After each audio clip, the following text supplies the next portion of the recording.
Welcome into K-State Online. I am Mason Voth. That is Drew Galloway. It's a Friday before a football game. So the preview show, I just realized I didn't upload the preview show yesterday. So it's sitting in the downloads in my computer. It will go up today as well. I'm a massive idiot. Yeah, boy. I mean, just what a whiff on my part. You guys did it at a different time yesterday, and it completely threw you off, apparently. It did really throw me off yesterday. And honestly, I think threw my daughter off more than it threw me off. Because she was not happy yesterday. So we got it all taken care of. And the preview show is going up as we speak right now. Unforgivable on my part. But I promised everybody on yesterday's show and earlier in the week that because we didn't have a show on Monday because of the holiday weekend, that we would have a recruiting update today with the one and only Drew Galloway, because there are some names that are notable that we need to dive into and talk about. And then some other general recruiting things that we can throw out towards the end and make it a nice and tidy but informative Friday show for everybody. So, Drew's choice, where do you want to start here? We'll start with some guys from last week and work our way forward. Okay. Are you saying you want to start at quarterback because everybody cares about quarterback? We can start at quarterback. All right. Tell us about Braylon Warren, who did visit last week. We had visual sight of him on the sidelines before the game. What did you get from that visit? And then also just where things stand in general, because when we talked about him last, this is going on about a month ago, a little before that maybe. And Greg Smith of Rivals thought that K-State would be the ultimate landing spot for him. Do you still feel like K-State would be in the driver's seat here? Yeah, I'd still have K-State in the driver's seat as it stands right now for Braylon Warren. He'll be at Missouri for I'm calling it the border war. For the border war this week with KU and Missouri. He'll be in Columbia. I think those are the top two teams. I don't think that it's really necessarily close. Like, I think that it's K-State, Missouri, and then everybody else. Like, I think he has a visit to KU lined up. He has a visit to Iowa lined up later this month. I don't think that either of those teams are real threats. So it's K-State, Missouri. I think it's going to be K-State, Missouri throughout this entire process. But I still think, and this is where it's a little tough because it's 2027. So you got to remember, I mean, somebody asked me on the board today, like where would K-State go if Braylon Warren goes somewhere else? And I said, well, their signing day is 16 months away. So like it's a feeling out process. I don't think that Braylon Warren's recruitment will be done by the end of the fall. Like I think it's going to be like a spring, summer type of recruitment. So more teams will probably get involved. But right now, it's definitely K-State, Missouri. Good early indications from Warren's interest in K-State that, when we talked last month, he said that he wanted to visit K-State at some point, but good to get him on campus for the home opener. And this will be kind of more of what I talk about just in general, just recruiting stuff. With how the game went on Saturday, didn't really affect anything recruiting-wise or visit-wise. I've said it like a million times. When teams have a home game, if the game goes well or it goes poorly, you hear about the same stuff because that every visit is pretty much the same. You get the good atmosphere. You get, for certain positions, it's like, oh, you really got to see what this position really looked like. Like some receivers that were there probably enjoyed that Jace Brown had a good game. Everybody really enjoyed the atmosphere and how loud that it got at Bill Snyder Family Stadium. So early indications, even though K-State really sputtered, and we've talked about it at length against North Dakota, everything went well in the visit world, which is good.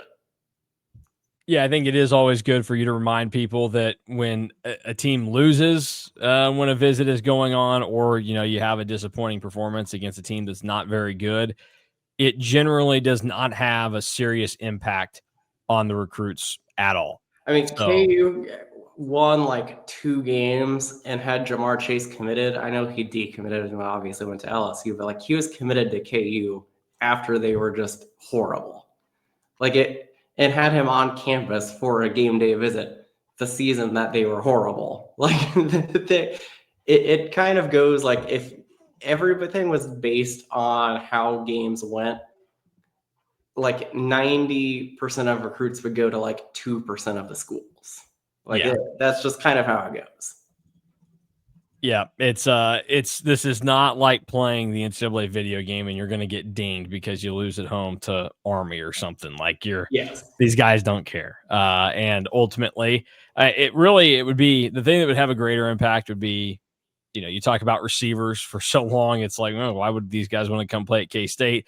You see last week just how heavily they relied upon those. Or if you're Braylon Warren, seeing Avery Johnson, like, oh, they're letting him throw the ball around, like that would be of benefit. But in the end, also like a 2027 guy, over half of these dudes are not going to be his teammates. It's going to be a different team by the time he shows up. So yeah, it'll be an entirely different team by the time that Braylon Warren gets to campus. So again, that's part of the reason why like games are such a one-off now, especially in like this era of college football, where like even a 2026 guy, like there's no guarantee that you're going to be teammates with some of these guys. Like that's just how it works. But Warren really had a good time. K-State staff did a great job with him, making sure that number one, he got there. Number two, that they were just all like they were very chatty with Braylon Warren from all indications that I've gotten, which is a good sign. Yeah. One other guy that was there in week one is a significant in-state recruit for the class of 2027, Gus Corsair out of Hayes, an offensive lineman, currently the number one player in the state of Kansas in the 2027 class, number 300 overall in the country. So what do you know about Gus Corsair currently? With Gus Corsair, I think that right now K-State is in the lead, and then I think there's kind of a big gap, and then it's like KU, Oklahoma from the indications that I've gotten so far. K-State has made Gus Corsair feel like a priority since he was a freshman in high school. There's been a lot of mutual interest all along the way. K-State offered him this past spring. He still wanted to go to a K-State camp. He still comes for the home opener. He's going to be back on campus for the Texas Tech game. K-State is the only school right now that he has a visit or two visits scheduled, one for North Dakota and then one for Texas Tech. So I think that that's a big sign. There's been some talk, like if Alabama was to get involved, that they might cause a little bit of a headache, but I'm not really sure where that's going to go at the moment. But feeling good with Gus Corsair, kind of a lighter in-state group in 2027 right now. So like we're going to talk about Cooper Omacht in a minute. Like those are two guys that K-State's really putting a lot of emphasis on and prioritizing. And those are two guys that they probably need to get because this in-state group for 2027, at least as it stands, it is pretty weak. Like it's looking like it only has 3 guys with Power 4 offers right now. So it's a class that you got to wait and see. So you got to get the guys that you've already offered. Yeah. Well, and you talk about Cooper Omacht. He comes in and he's the number 2 recruit in the state behind Corsair. They're the only 2 guys that have state rankings right now. Yes. In Kansas. Now, nationally, Corsair was 300. Like I mentioned, Omacht is at 317. So it's not a large class in terms of how much you're producing that will have these very national recruitments, but you do have 2 guys at the top that are legit players for anybody in the country. So what's the latest with Cooper Omacht out of Great Bend, where K-State now in position, they got to try to prove there's not a Great Bend curse out there. They slayed the Derby curse. Now is the Great Bend curse beginning.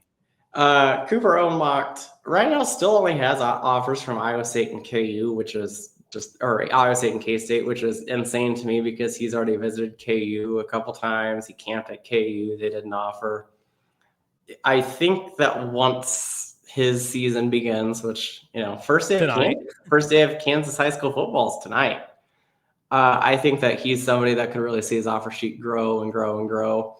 Omacht will be at K-State this weekend. He tried to get there last weekend, ended up having a family conflict that made him not be there. But he'll be there this weekend. And again, just a big deal because you're getting the number 2 player in the state of Kansas who might end up being number 1. I'm fascinated to see who ends up being number 1 at the end between him and Corsair in the 2027 class. But I think that K-State's in the lead.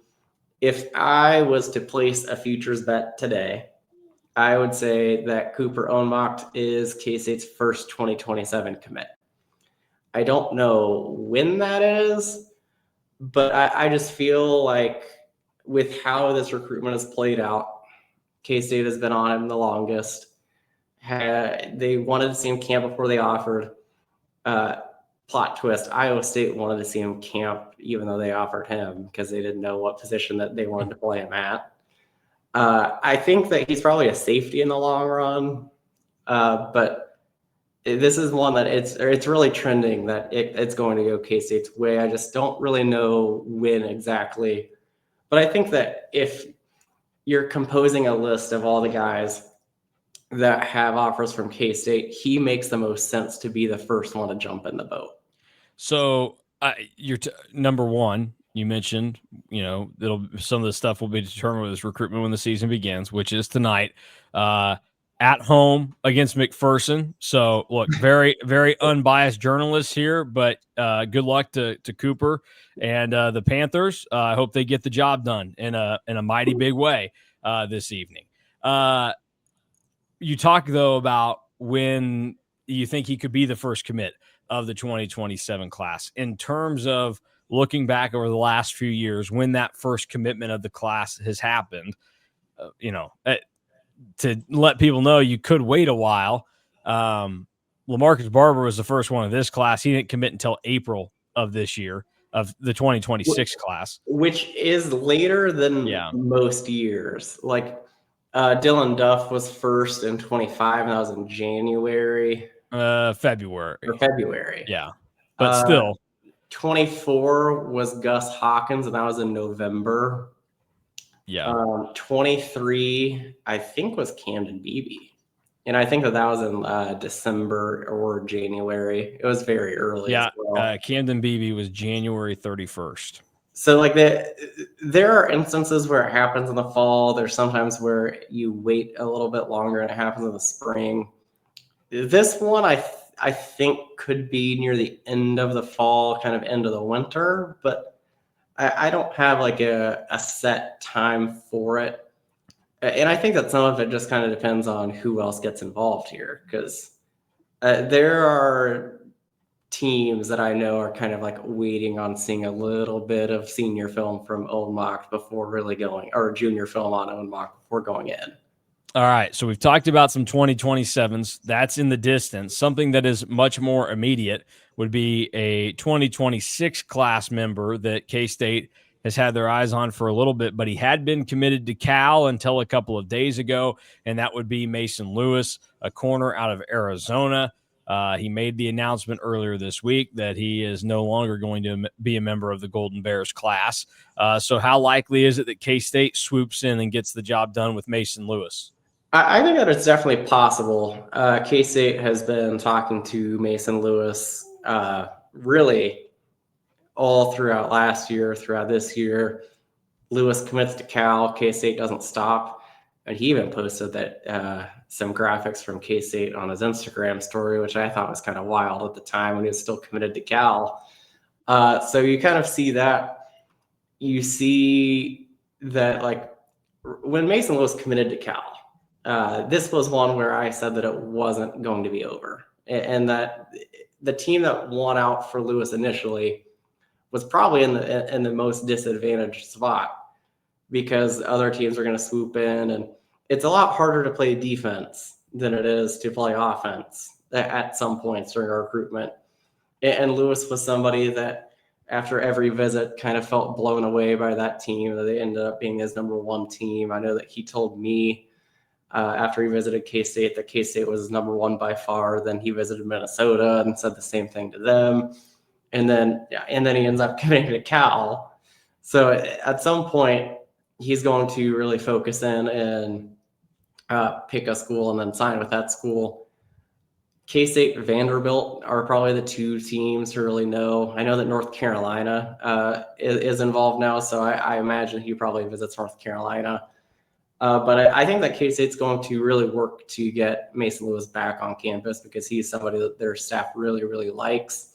And they really like him at the free safety spot instead of the corner, which is kind of interesting of just how that goes. But it's somebody to really keep an eye on, because this is something that if he visits K-State at some point during this fall, like that is like, okay, this could be happening, like, for sure. So keep him in mind. He is probably the first real, like, tangible, you can see a potential, I guess you'd still kind of call this a flip, a potential flip, because it was somebody that they've already targeted. Kind of follows the Sirius Stinyard. I was going to say that'd be the comp for it. Also, again, we're talking about like big picture recruiting stuff. Cal looked awesome in their game against Oregon State and loses a commit.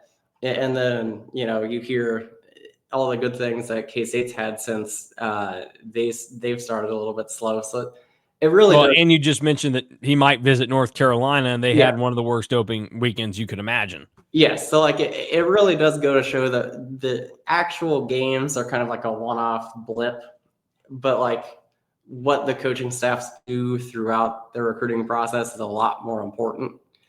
But as soon as Lewis decommitted, like the lights really went off. I mean, he was on the last big board that I wrote at KSO, because I just had seen some things that Lewis has posted about K-State. That makes me think, oh, like this could be a thing that happens. Like, and he visits K-State while still committed to Cal and just flips then. But now he's decommitted and is really back on the market. So I'm expecting to hear more on Lewis probably in the next few weeks. Wouldn't shock me, though, if he ends up in Manhattan at some point on a visit. All right. Well, we'll pay attention to all of that. And any other notables in town this weekend for K-State and Army? I know a lot of the commits, or a good number of commits from the class, are going to be around to see how the Cats handle the Knights. So anything you want to toss out there before we get out of here? Yeah, a lot of commits on campus this weekend. Like you said, Miles Tiedecke, the quarterback, Keegan Collins, an offensive lineman from Amarillo, Kingston Hall, the defensive tackle from Oklahoma, and then Tanner West, running back from Texas. We just talked about 2027s and how far away that is. But it's actually a very good crew in the 2028 class, if you can believe that already, that's a thing that's happening soon. Reese Wilms, the younger brother of Braden Wilms, the Free State offensive lineman that's committed to Clemson, will be in Manhattan. Remington Merlot, Rose Hill defensive end, who already holds an offer from K-State, probably going to be in contention for the number 1 spot in Kansas in 2028. Will be on campus. I think that this is probably a better overall and more balanced group of visitors for K-State than they had for the opening game. You're going to see a lot, though, in the next, I guess, 4 home games that are left. A lot of emphasis on 2027 and a lot of emphasis on 2028, because the 2026 class is basically over. They only have probably a handful of spots that they need to get. There will be some official visitors later on this season, but right now it's all about 2027 and 2028, because in this day and age, if you're not recruiting at least 1 cycle, maybe even 2 cycles ahead, you're behind. Yeah, we'll see how it all ends up playing out for K-State. But if you want the full list of visitors this weekend, Drew has it for you over at KStateOnline.com. So head to On3, find the K-State side of things, and we'll get you covered from there. We'll have plenty of coverage from the weekend for the Cats and the Knights. We'll be live after the game, myself, Drew, and KSU Fan with the post-game show, and then plenty of other things to recap the game and also get you previewed, because you still have over 24 hours before that game kicks off. That includes the KSO preview show, which is live on YouTube now. What a massive error on my part. But, I was busy last night recording Power Cat Game Day, watching the Cowboys lose, all that fun stuff. So we'll get out of here. That'll do it for us today. Nice quick show for everybody to update you on recruiting. And we'll be back again with our normal schedule next Monday, recapping what we heard from Chris Kleiman, discussing some of that, and get on with the week before. Well, I said it was normal. It's a short week because K-State plays on Friday night against Arizona. So we're really yet to have a normal week of the season. But And we'll then, get a bye week to reset for everything. well, but then the bye week's not even normal. The first true normal game week will be UCF week. Game 5 of the season will be the first normal game week that K-State has. Keep that in mind. I guess if you want an excuse for K-State, there it is right there. All right, we're done for the day, done for the week, and we'll talk to you guys all tomorrow night after the Cats and Army from Bill Snyder Family Stadium.